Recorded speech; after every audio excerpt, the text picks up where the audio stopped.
పల్నాడు జిల్లా సత్తెనపల్లి తాలూకా సెంటర్లో సత్తెనపల్లి మున్సిపాలిటీ ఆధ్వర్యంలో స్వచ్ఛంద్ర స్వర్ణాంధ్ర కార్యక్రమంలో జిల్లా కలెక్టర్ కృతికా శుక్లా, ఎమ్మెల్యే కన్నా లక్ష్మీనారాయణ పాల్గొని స్థానికులు పారిశుద్ధ్య కార్మికుల చేత ప్రతిజ్ఞ చేయించారు.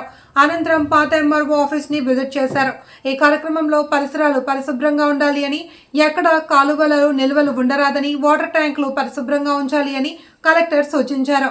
అనంతరం తహసీల్దార్ కార్యాలయాన్ని పరిశీలించి పురాతనమైన పాడుబడిన బిల్డింగ్లను కూల్చివేసి కొత్త ఆఫీసులు కట్టాలి అని సూచించారు. జై స్వర్ణ ఆంధ్ర, స్వచ్ఛ ఆంధ్ర, జై కన్నా.